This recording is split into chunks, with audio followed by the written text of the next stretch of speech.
This is China Business Cast, your guide to doing business in the wild, wild east. We're here to get detailed and get personal with experienced entrepreneurs making things happen in China.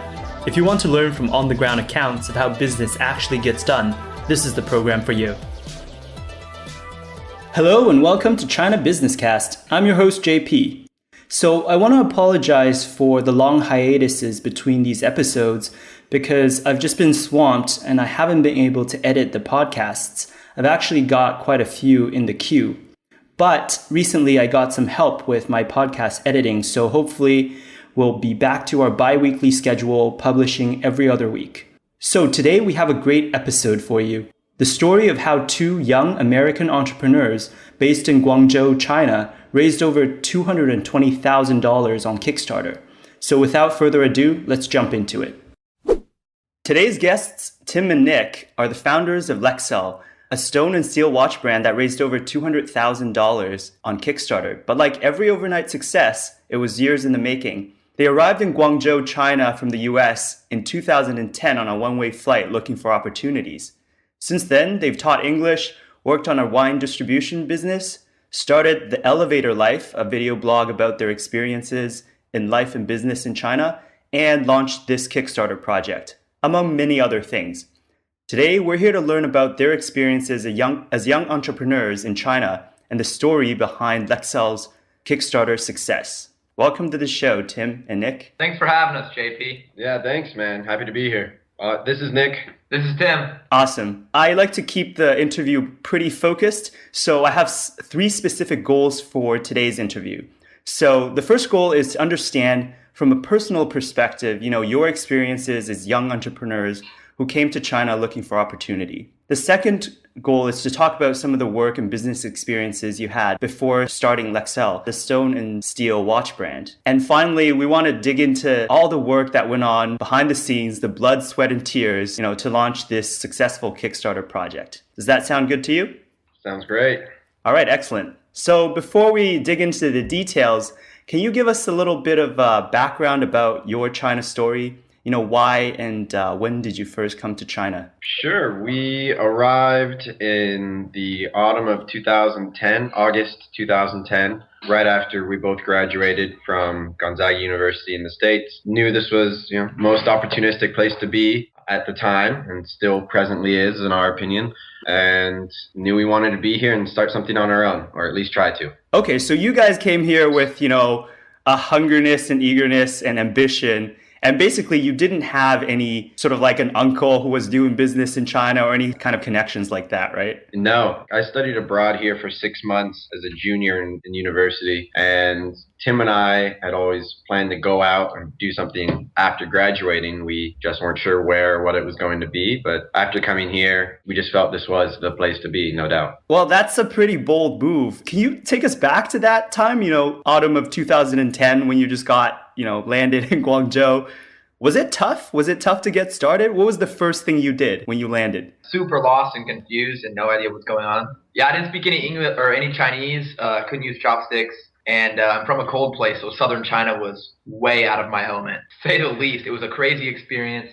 It was so amazing just for personal development and personal growth. I definitely, if I were to go back and do it again, there's definitely things I would change about what we did. But moving to a place that was the other side of the world and complete opposite of everything we were used to was definitely a good move, in my opinion.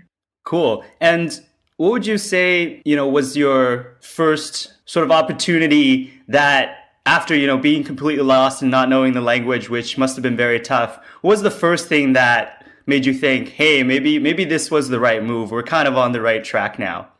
I think we always felt like that. I think one of those characteristics that entrepreneurs have is just you're gonna make it. The feeling that, hey, this was a good move. I know the main reason behind my move over here was to find opportunity. And it wasn't the fact that when we got here and we were super lost that we didn't think there would be opportunity here. That was just getting comfortable with the life. But from day one, you could see there were so many opportunities here. Actually, our downfall in the first year or two was thinking too big. We tried some businesses that were definitely out of our reach at the time, past our experience up to that point, which, is also another common entrepreneur downfall. But I don't think there really was a time where I was like, this was a good move. I really always thought it was because we were some of the only few entrepreneurs here that we knew in the city, and people and opportunities kept coming to us. So it really from the beginning seemed like it was a good move, but it did take us a while to find out what we actually should be working on. Okay, cool. So what would you say was like one thing that when you came here, that was really tough and somewhat unexpected? You probably expected the language and the culture shock and all of that. Was there anything that you found really tough to sort of adjust to that sort of blindsided you? Yeah, this is Nick. For me, because I studied abroad here, I knew the culture and I knew the working capability of the language. But one of the biggest things, absolutely for me, was where Guangzhou is. I mean, even like the weather here and just how hot and humid it is. And it's a really, really warm place. And, having to live here compared to where Tim and I are from, which, temperate rainforest, Oregon, Washington, never gets too hot, never humid, never a lot of pollution. Complete opposite of what it is in Guangzhou. So, oh my gosh, that was something we had to get used to. Like, this is not the easiest place to live growing up where we did. Yeah, I'm in Shenzhen, so we're kind of in the same boat. I think Yeah, Shenzhen's a little bit better. exactly. Yeah, and you have, the China Sea closer to you as well. And up All that here, fresh air, oh baby. yeah, the good stuff, right? And here in Guangzhou, sometimes it's just, you can literally see it's stagnant outside, It's like there's just the floating pollution is just, right outside your window. It's pretty crazy. Yeah, thanks very much for the background. I know the topic and the main focus of today is your new stone and steel watch brand and also the Kickstarter project. But before we get into that, can you kind of give us a segue of, what kind of businesses and opportunities were you pursuing before you had the idea for Lexell, the stone and steel watch brand?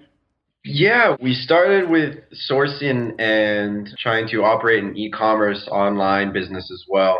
That was really the first thing we jumped into. We knew, e-commerce was a huge growing business opportunity, and sourcing is something that's always going to exist in Guangdong province, we're the factory of the world, if you will. And after, learning to kind of work with factories and making a lot of mistakes and, having to learn things the hard way, we kind of got into another opportunity that was exploding, still is, importing, which really was our first success. So we import Oregon and Washington wine to mainland China, and we started small with that, but last year, we got picked up by a very large distributor who we now represent exclusively. That again was, more than 2 years in the making. We knew it was a good opportunity. We knew that we had good products and we knew we could sell it. It just, again, like everything, it takes time. That overnight success ideas are few and far between. Yep, I definitely agree with that. Okay, very cool. So, yeah, let's dig into the meat of today's discussion, which is, am I pronouncing it right? Is it Lexell? Yes, sir. Lexell. Lexell. Okay. So for Lexell, which is a watch that's made with steel and stone as a material, which is pretty unique and not something you see very often, how did you get the idea for this product? Actually, it came just from the trend in natural resources. Wood's been exploding in every kind of product. And really our concentration on developing a product came from the explosion of Kickstarter. There's been a comment in one of the forums that we're following recently from our good buddy Michael Park, and it was, if I'm graduating right now, where would all of you entrepreneurs recommend I go? And there were two places. It's either Silicon Valley and get a job at a tech startup, learn the ropes at a startup, so in a few years you can hop off and start your own. The second place would be Shenzhen, southern China, for product development and developing products and getting them on crowdsourcing platforms, because it's absolutely exploding right now. And that's what we felt. This is a place and there's something special happening right now. It's not just us. There's a lot of people finding success, developing products of their own, and it's truly an exciting time. I agree with that, and I understand. I mean, that's why I'm here as well. But why a stone and steel watch? Just from these guys, the young kids these days with their cell phones and not many people wearing watches and all of that. Why did you think that this was a cool thing to do? Tim touched on it earlier, the trend in natural resources. It's exploding. It's huge. And we thought that the next step after wood would be stone. We hadn't seen anybody else approach it yet or successfully accomplish it yet. And we knew, being strategically placed where we are here in China, that this is something that we would be able to do. It just, take a lot of R&D and a lot of time to develop it correctly, which thankfully we were able to. Let me jump in there again, too. It was a big challenge, too, because big companies have been trying to do stone watches, and we had heard that. So it was one of those things, like you said, being down here, we started, okay, let's see if we could maybe try and do that. They say it can't be done, but why not try? Another really, really thing that drew us into it was the amount of stones that are out there. So with launching our first line, that was really the first step, going, wow, this is awesome. We were able to do it and make fantastic looking watches. Amazing stones come from all over the world. They all have different stories, and we're hoping to integrate that into the brand going forward. Okay, so perfect. Let's dig into some of the details of that then. So you had this idea, and obviously your years of working in China and building relationships, doing sourcing, that kind of gave you a little bit of an edge, right? So what did the execution plan look like once you had the idea? The execution plan. Yeah. So basically, what were you guys thinking? What kind of different areas of work and responsibility were you thinking about? Yeah, so let me dive into that. Product development was the first thing that we had to tackle. It was the cutting of the stone. It couldn't be done at the time. So we've sourced a lot of products, but this was one where there is no way to do it. And there was no way to approach. There's no stone cutting factory. So we really just started by, the cliche line of throwing everything on the wall and seeing what worked, because approaching factories that had no idea and never heard of what we were trying to do was really interesting. And so the first step was finding people that had the tools to be able to cut the stone. Not finding ones that did it, but finding people that had the capability. And then came the next speed bump of convincing them that they should actually try and that it was worth their time. We also ran into problems like stone quarries. They really deal in just big lump sums of stone, they're selling to construction sites and stuff like that. So right. Us to buy a few meters of stone was like, what? Why? That's it's not very expensive. Why do you want to buy this much of granite? You can't even do a countertop with that. So we were dealing a lot of the problems with just finding people to talk to and people to work with. That was by far the most difficult step. Coming up with a stone cutting process was really working with our design guys and then seeing if our stone cutter could come up with a process that could actually be transformed into full scale production. Because obviously we can't operate if it was going to take him 30 minutes to an hour just to cut one link. Okay, so it sounds like finding the right people was the key to getting it off the ground. Well, yeah, how did you approach relationships? Right. How did you approach that? Was it through relationships that you've already built in your existing businesses? Was it using some smart, clever networking or outreach techniques? Yeah, I'd say Tim hit it perfectly. It was a lot of on the ground research, going factory to factory. You can see in our Kickstarter video as well, people made a lot of attempts to do it. Factories we'd visit first, and then we'd go through the whole idea a few times until we found the ones who were actually able to do that. And again, the bigger companies weren't able to find success because they weren't here on the ground. I don't want to say it's impossible, but it's very unlikely to be able to do it, period, if you're not based here, at least temporarily, through the product development stage of your product, because it takes those days and those hours and the bus rides and the taxis, to all these factories in the area of your product to be able to find the one that you're really going to want to work with. And again, this is just through experience of working with factories, knowing what the quality control line should like, seeing how clean it is, etc. All factors go into choosing the factory you want to work with. So no shortcuts, just hitting the pavement and hard work. Yeah, I mean, the model for success has never really changed. You have to get out there. You have to just grind it out. That's what it is every day until you're, no shortcuts, pretty much. You don't want to sell yourself short. Just get exactly what you want to produce, get it made how you want it to be, and don't settle till it's as close to perfect as possible. It sounds like just getting the product developed was a fairly challenging part of the process. Would you say that was the most challenging part of this product? For sure, JP. I mean, going even into the project ourselves, we knew it would look fantastic because we were holding the stones. If we could put this stone on a watch, it would look really good. So if we were able to do that, we could sell watches, but we couldn't. And so definitely that was the biggest hurdle in the beginning. Developing a process is actually patent pending now because no one had done it before. the actual stone cutting process. So we were obviously very ecstatic when we found the right pieces that were able to help us out. And it's not the people that could just do it. It was finding people that could do it that were actually willing to. Because of course, when you're able to cut the stone, that's the first part of the process. Then actually constructing the watch and dealing what is going to happen in the future with customer service and stuff like that, it just goes down the line. So finding people that we're comfortable working with is another thing that you really learn when you're here on the ground in China. I mean, a lot of people, and there's been a lot of problems on Kickstarter projects, is no experience in manufacturing, nothing really set up before all of this success happens on Kickstarter. And that's why we're so thankful that we're set up good and we vetted the people that we're working with so we can really perform on the pledges that we gave to all those people on Kickstarter. Yeah, definitely. How long was this entire process of, having the idea to getting a prototype that you thought would work? Most of last year, almost all of last year. To tell you the honest, it started, it was like, this would be really cool. Let's see if we can do it. And then we were working here, working there, trying to do it. But that's one of those things that you can't hurry, You can't be like, hey, factory, I need this next week. They'll be like, okay, yeah, we'll try this. We'll get it to you in a week or two. And then those months build up. Even when you have a cutting process down, then you're dealing with a watch factory. Okay, how long until I get a sample? Well, the lead time is like 45 days. Okay, well, if I don't like that sample, let's get another one that's going to add on to that as well. So it definitely, the time adds up, but it was well worth it. Yeah, we had an ideal timeline, of course, all scheduled and planned out. But as you know, in China, you're at the mercy of the factory wanting to produce, one sample when they have a much larger pending order that's bringing in revenue. Obviously, your prototype may get put behind that. So it's all about the patience game and working with the factory and, finding the ones you want to work with. Right. Okay. So yeah, that's good to get that insight into, the work that went on behind the product. Because, people just see in 30 days, they raised over $220,000. Wow. What an overnight success. But the true story is never quite like that. Yeah, they didn't see the months and the trips and, the hours and all the time that went in. And all that baijiu you had to consume. No, I'm just kidding. The cigarettes. And dirty factories and the gambes. Oh my gosh.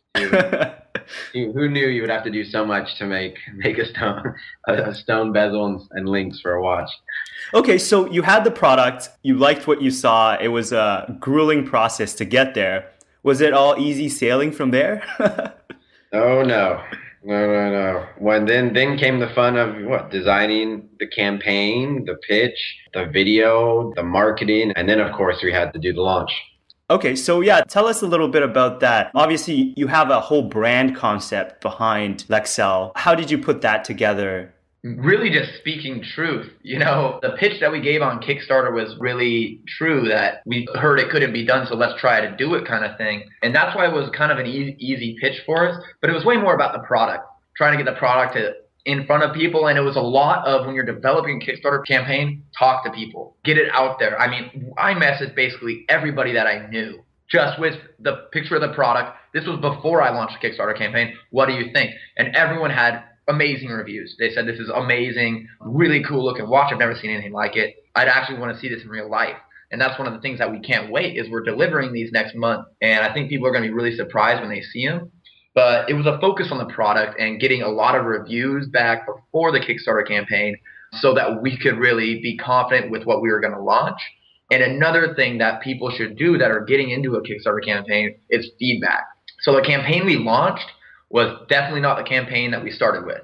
You can change things, obviously. I don't know if a lot of the listeners out there know anything about running the campaigns, but you can get up a live example of your campaign, and then you can share that link with others and get feedback, because I promise you, what you think is great and what you think is going to be on the money, probably you're missing big time pieces, or you've made mistakes here and there that don't really resonate with your audience.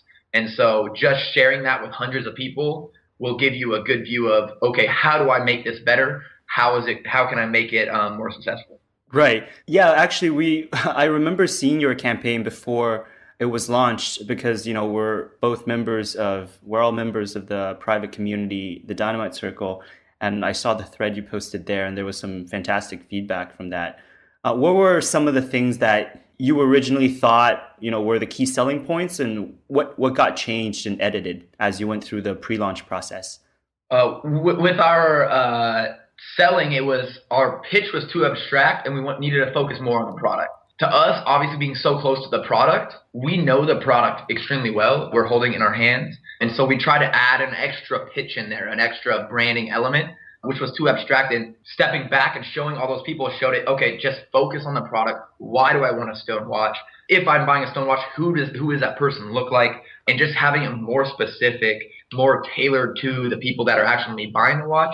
That's really what we got out of it. And like I said, it's just what you need to do. You got to get other people's eyes on the project because first impression is everything. And people that are going to be watching your video, they're going to be buying or not buying based on that first impression. So getting as many of those first impressions as possible is the biggest key to success, I think. And your product, of course. Your product is the center of everything. Yeah, that's real quick. What I just wanted to touch on was like, it comes down to any type of sale or any type of promotion or marketing. And you're confident in your product and you pitch it well, odds are that you will be successful. But if the product is something you're kind of on the fence about, or maybe you felt you could have done better on, it's very, very important to make sure you do hold off on the promotion or the launch and get the product to exactly where you want it to be, because you try and do it early and you're not quite satisfied.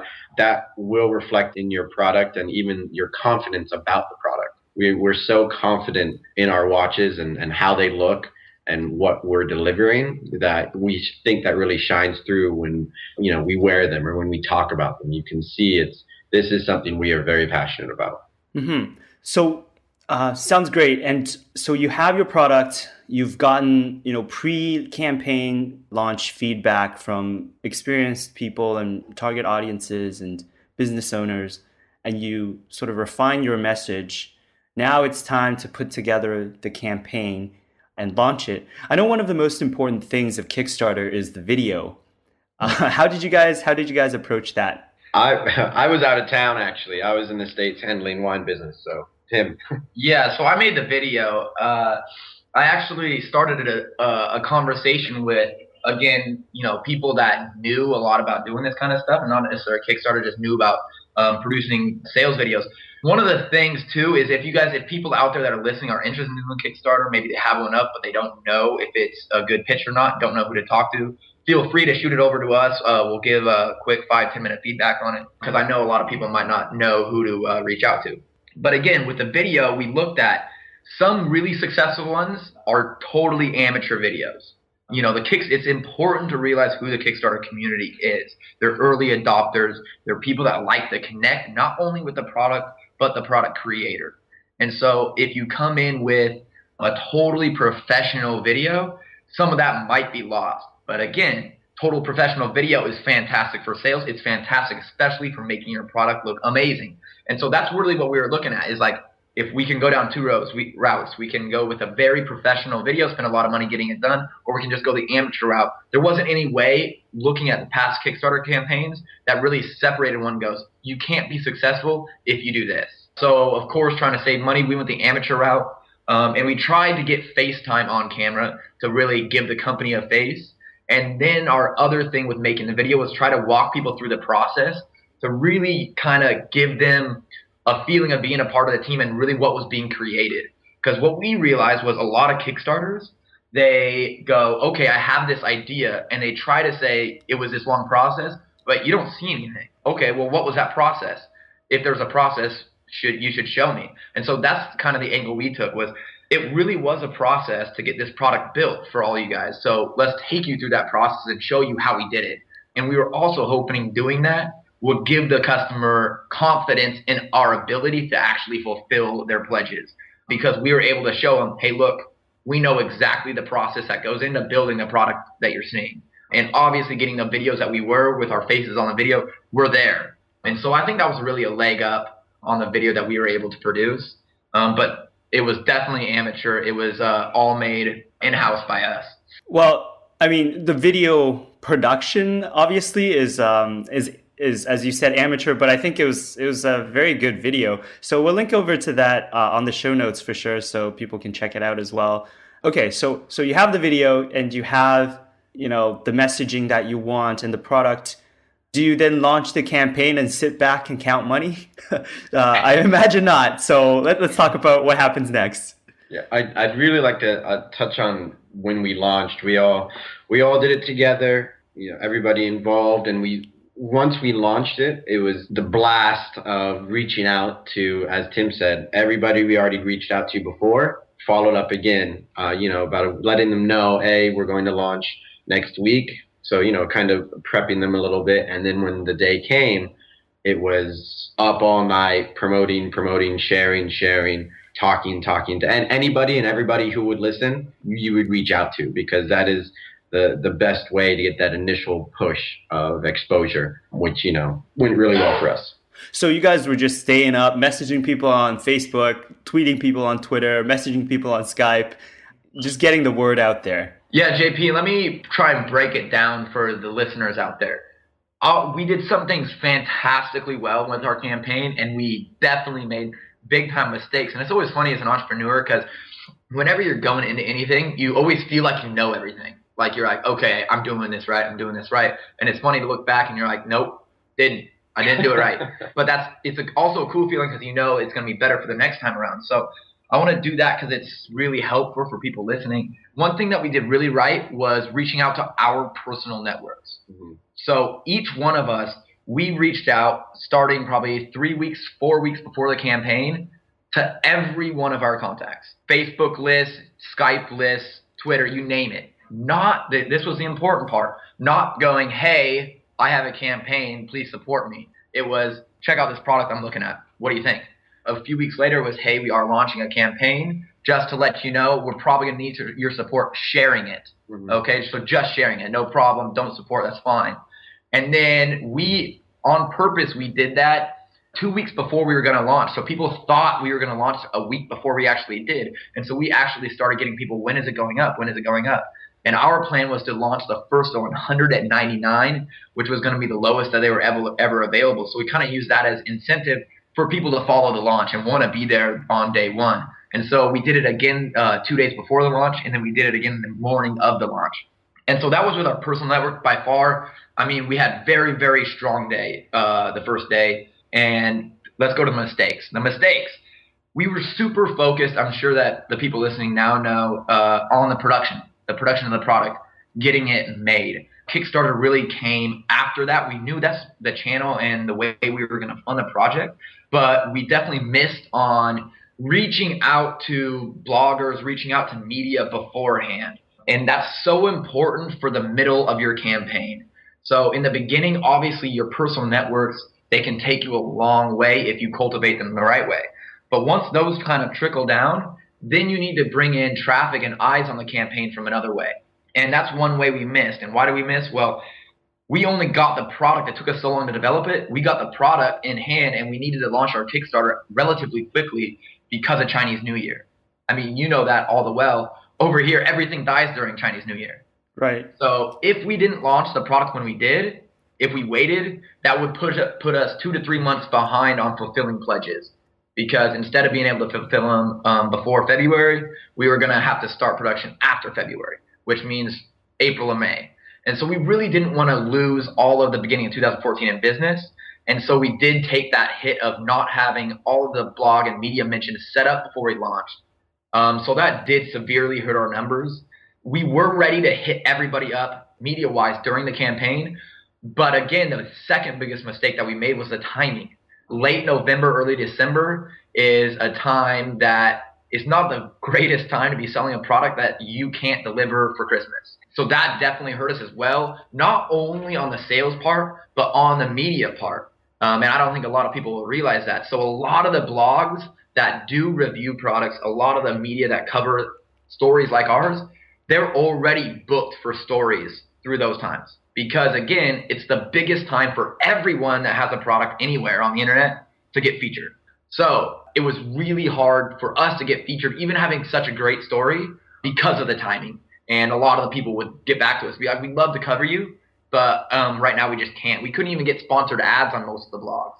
So I think the biggest things to come out with are reaching out to your personal network is huge, but also planning 4 months ahead to start reaching out and creating relations with bloggers if you really want your Kickstarter to be hitting that next level. For us, it was okay because we did make enough money to get the brand off the ground, and now we can go attack those blogs and media when our product is actually in hand and we're driving people to our site instead of Kickstarter. So those are my biggest takeaways and advice for people that are going to be doing the same thing. Very good.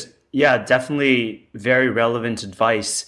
I know one of the things that Kickstarter does is like feature products, and I heard from previous, friends who've done previous Kickstarter projects that just having that organic traffic within the Kickstarter community is pretty helpful as well. How did that play out for you guys? Yeah, that's true. Being on that featured list on that front page, I'm assuming you're talking about, right? Or like, yeah, that will be incredible for your product. We were there day one, and then we disappeared day two. Yeah, we were the number one product on Popular within an hour of launching.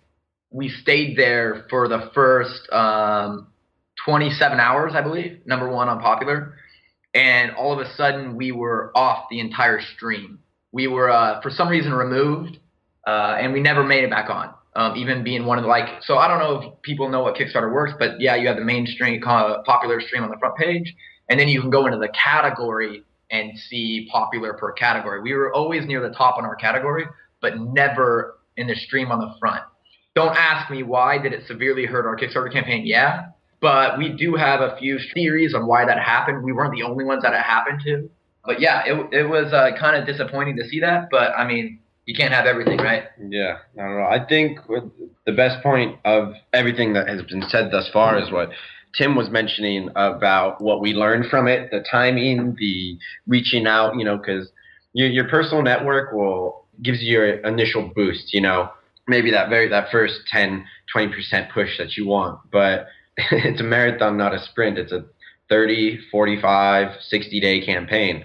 And if you do well that first day, good job. But it is, it is not something that you just kind of, okay, well, now it's over. No, it's, it's a full-time kind of duty that you have to do for, more than a month is how long we were doing it. So how much, what was the trajectory like? So the initial push was great and did it get you to 100,000? Our first 12 hours, we did 50,000, and I think after day one, it was 60 or 70, and we reached 100,000 in 3 days. Mm-hmm. And then, our trajectory, was off the charts, trending towards high seven-figure amounts, which we knew were, extremely inflated because it was a huge initial push. But we thought that we were going to end up much higher than we did. But again, this was there were variables we didn't anticipate to happen that we now know and can now handle appropriately for our next launch. Cool. So if you were to do it over again, it sounds like the right timing is very important. Reaching out to media ahead of time and sort of lining that up is very important. I know one of our friends also launched a Kickstarter campaign over at Manal with their travel backpack. Those guys actually visited the Kickstarter headquarters, right? Like They chilled out and had I'm assuming some drinks with the Kickstarter guys and talked about the project they were working on. I guess is that part of it as well? Just understanding and building a relationship with Kickstarter so you know what's going on and there's an open line of communication? I think there's two things to decide what you want to do going into Kickstarter. Okay, for us, we wanted to get a business up, right? Kickstarter was the means to doing that. So there's two things that you want to consider before kind of making the decisions on how you're going to do it. Is Kickstarter the end? Is your goal to raise the most on Kickstarter?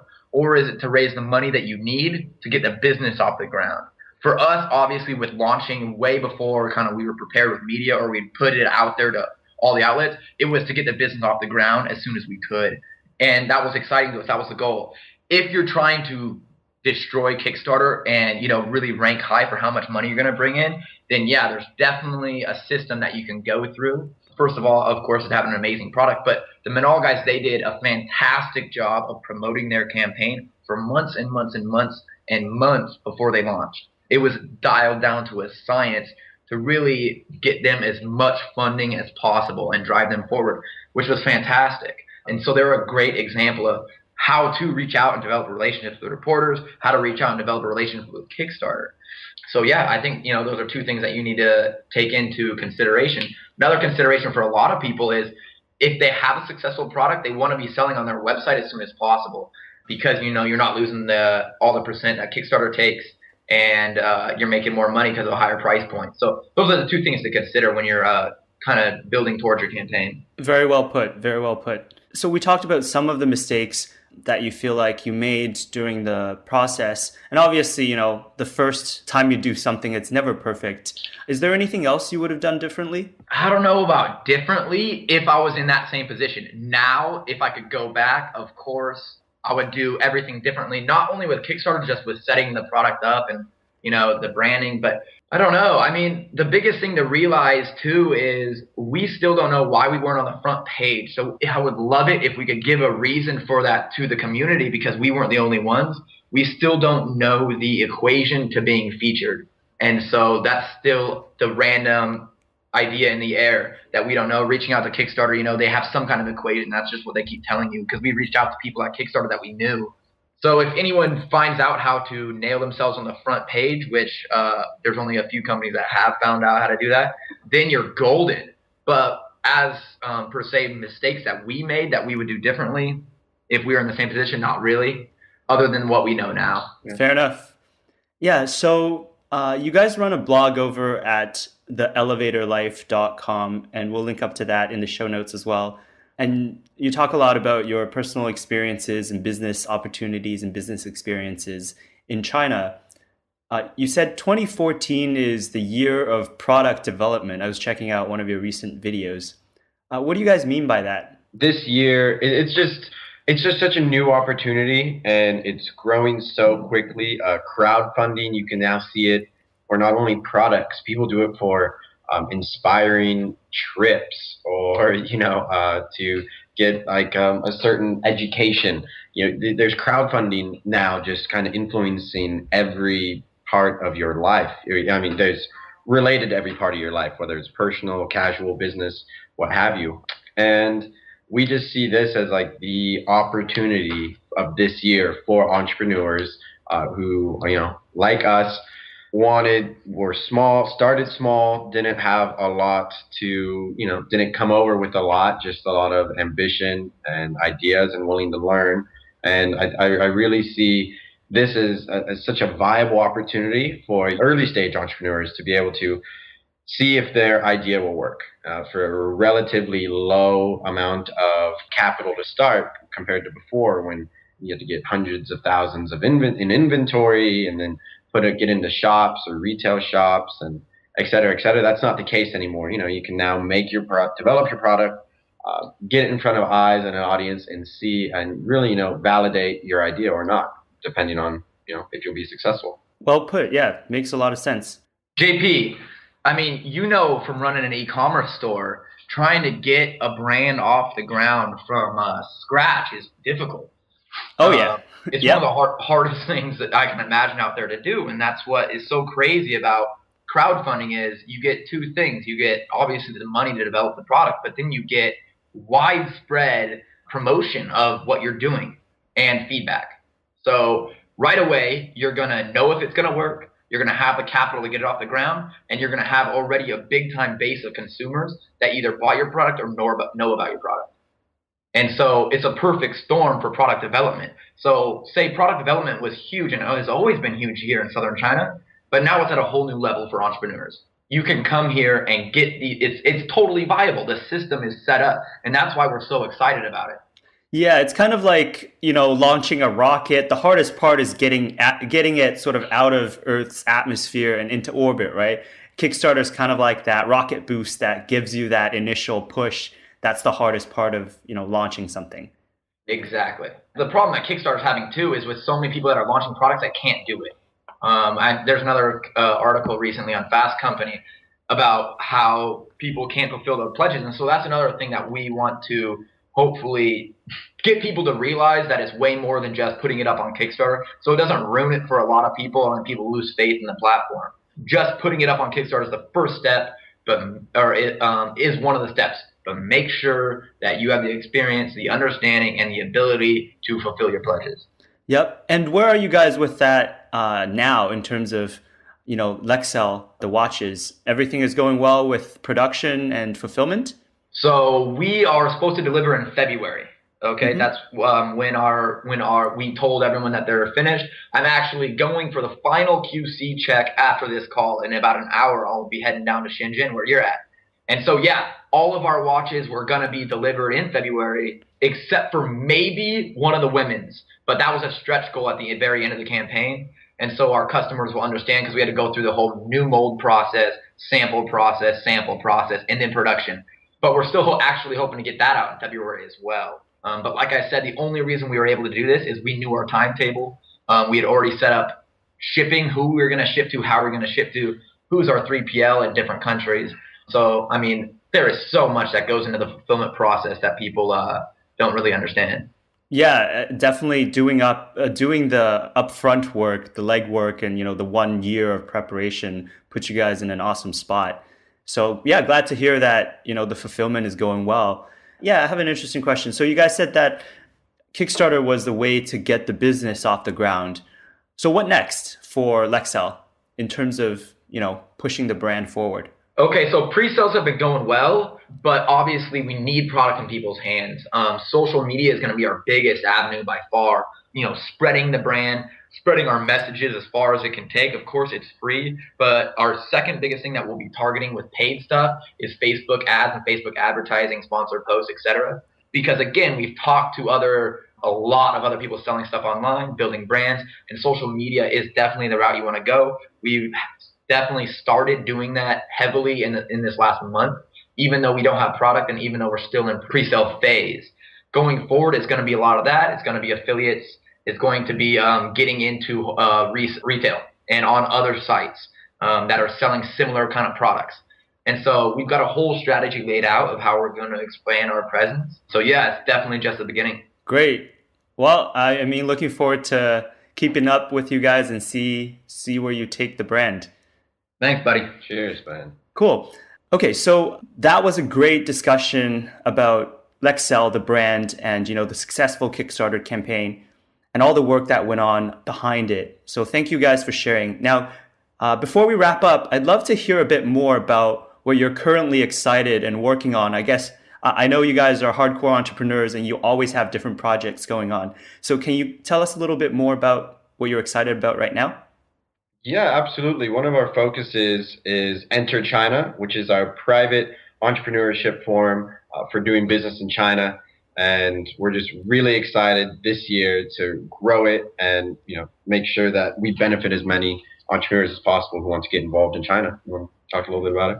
Yeah, JP. So a little background. Enter China was developed because of the Elevator Life, our personal blog, and how many responses we would get from people just basic questions on China, people trying to test the water to see really if it would be for them. So instead of just emailing everyone individually, we decided, okay, well, there's that much people that are interested in doing it. Let's create a forum where we can all get together, answer each other's questions, and try and help each other out. And so that was really the beta last year for about the last 6 months, talking to the members inside. So basically, it's just been a forum. The last year was just a forum.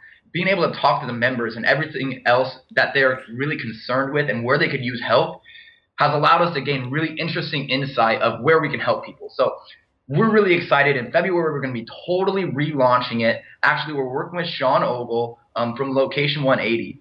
And really, we're going to make it totally hands-on. We want to give people actual modules of how to do specific businesses in China. For example, Kickstarter and product development will be one. And sourcing and importing will be others. And actually just moving and making the transition to China will be another. And then, of course, inside, once you're already inside, you have hands on all these different products. We're going to have case studies and we're going to have actually experts in the forums that you can interact with as well. The goal being to give people the support that they need to be able to do this, to do what we did back in 2010 and hopefully avoid all the mishaps that we did along the way in the last 4 years. Because you and I know, being entrepreneurs, there's nothing more important than having people around you that have been there and have done what you wanted to do. I think also the last big time benefit of Enter China is really figuring out if this is for you or not. Just with being a part of the forum and being a part of the products here, you're going to know whether doing something like this product development is for you. If it's not, doing and living and making the move to China, is that for you or not? Being able to talk to other people that have done it and really hear candid responses will hopefully, if it's not for you, save you maybe a year or 2 years of time thinking about making the move, actually making the move and not liking it. So there's a ton of aspects that are a part of that group that we're doing there. Premise being to help as many people as possible kind of do what we've done and bring them all together in one place. Sounds like a fantastic project. We'll definitely link up to the show notes to both theelevatorlife.com and enterchina.co. Thanks a lot, buddy. Sounds good. So before we finally take off, can you leave the audience with one final piece of advice and let them know what the best way is to connect with you? Take action. Take the first step. That's one thing we do a lot with, or deal a lot with in consulting, is people kind of teetering back and forth, yes or no, yes and no. Before you know it, you've spent so much time going back and forth. You have nothing to show for it. The hardest part is the start, and I think a lot of people really just need to take action, take that first step, and then kind of learn from there and keep moving. Educate yourself. We're both big time readers. I think that's one of the things that you have to balance as being an entrepreneur. It can be super easy to go either way. You can read too much, read too many blogs, read too much information and not do anything. Or you could get sucked into your business and really you can't see beyond really what you're doing day to day. And those are both mistakes. You really got to make sure that you're constantly learning, constantly reading, but also make sure that doesn't take over the actionable steps that you're taking. And that's one thing that we always got to check ourselves on. And that goes for whether you're starting, whether you've been doing it for years, or whether you've been doing it for 10 years. So that's my advice. Fantastic. Is there one specific piece of thing that you've read recently that you'd like to recommend? The Slight Edge. I always recommend that. It's one of the first things I read back in the beginning, and I think it's great for anyone starting out, even if you haven't read it. It's one of the things that talks about the basics of just being a really successful individual. Fantastic. Okay, and what's the best way for the audience to connect with you if they want to follow up and ask questions? The Elevator Life, obviously, feel free to email us on there. Twitter, Facebook, we have all that stuff linked to our blog. And then, of course, Enter China is another way to gain direct access to us, for consulting, working, just direct questions you have about doing business in China. So, you have quite a few avenues to reach us. Okay, so we'll link up to all of those in the show notes as well. Thanks very much for sharing your experience with us today, Nick and Tim. Hope you've enjoyed this episode of China Business Cast. Head over to chinabusinesscast.com and enter your email to get on the list. I'll announce guests before I interview them, and you'll get a chance to submit your question for the show. Till next time, thank you for listening.